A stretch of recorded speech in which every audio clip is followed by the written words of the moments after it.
Now wherever you go, your business goes too. Do all your business banking on the Absa mobile banking app and grow your business on the go. Another digital solution that gets things done. That's Africanacity. That's Absa.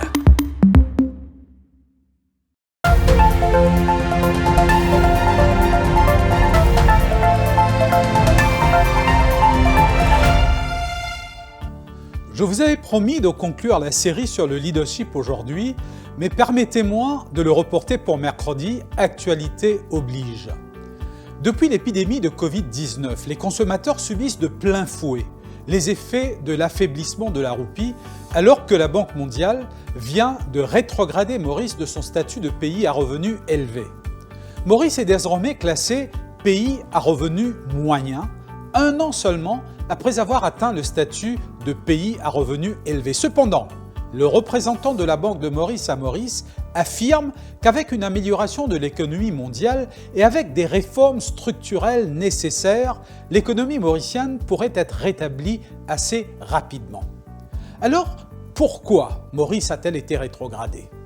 Le classement est basé sur l'indice revenu par habitant, un indice qui est dérivé du PIB. Le revenu par habitant, qui était de 12 740 $ américains en 2019, est passé à 10 230 $.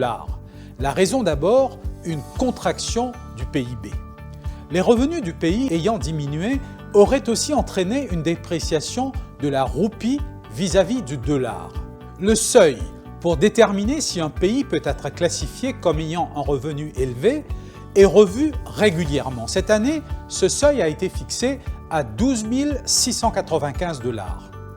La dépréciation de la roupie par rapport au dollar, qui fait déjà couler beaucoup d'encre, est passée à l'avant-plan de l'actualité la semaine dernière, avec encore une nouvelle chute qui donne froid dans le dos. Les consommateurs subissent déjà une flambée des prix.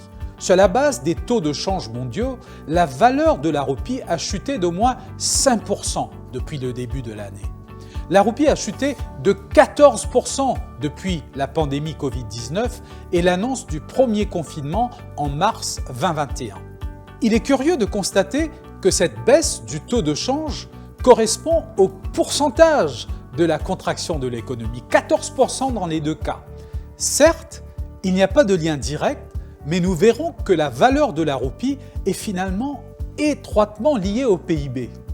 Dans le chronique de demain, nous allons voir pourquoi il n'y a pas beaucoup de solutions durables à la dépréciation de la roupie et la flambée des prix, sinon une reprise rapide de l'économie. Mais pour revenir au pouvoir d'achat des Mauriciens, la semaine dernière a été particulièrement pénible. La hausse des prix de l'essence et du diesel est entrée en vigueur jeudi dernier. Le prix de l'huile de cuisson a augmenté de 10 à 18% aujourd'hui. L'augmentation des prix des boissons gazeuses. Les boulangers ont aussi demandé au gouvernement d'augmenter le prix du pain. À Radio Plus, nous avons animé plusieurs émissions pour approfondir le sujet la semaine dernière. Les économistes disent que l'inflation est inévitable. Les analystes du FMI et de la MCB prévoient un taux d'inflation dépassant les 3% d'ici la fin de l'année. Il y a beaucoup de débats sur la façon de calculer les taux d'inflation. Pour les consommateurs, cela importe peu. Ce qui est important, c'est ce qu'ils ressentent aux caisses des supermarchés. Une ménagère a déclaré à Radio Plus la semaine dernière que sa caddie lui coûtait auparavant autour de 7 000 roupies et qu'elle paie maintenant environ 1 000 roupies de plus. En plus, elle achète moins en quantité, tout en faisant très attention à ne pas choisir des produits haut de gamme. Les associations de consommateurs font appel au gouvernement pour un contrôle plus strict des prix. Mais les importateurs s'exprimant sur Radio Plus ont déclaré qu'il est impossible de leur imposer des contrôles. Sinon, ils seront obligés à fermer boutique. Ils disent qu'ils payent des prix beaucoup plus élevés pour les produits de base, la roupie ayant déprécié par rapport au dollar. Ils affirment également que le coût du fret a considérablement augmenté. Nous n'avons pas d'autre choix que de le transmettre aux clients, avance un importateur.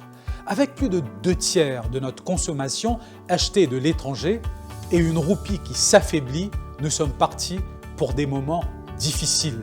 Et ce n'est que le début. Alors, qu'est-ce qu'on peut faire ? Dans les circonstances normales, c'est le rôle de la Banque centrale de stabiliser la roupie et de contrôler l'inflation. Ils le font en activant les leviers de ce que nous appelons la politique monétaire et la politique fiscale d'un pays. Mais à quel point ces leviers fonctionneront dans les circonstances actuelles? C'est précisément la question que nous allons aborder demain. Je vous donne donc rendez-vous à demain.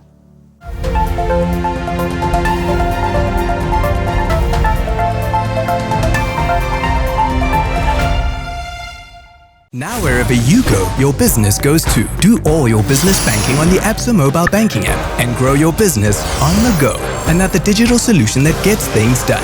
That's Africanacity. That's Absa.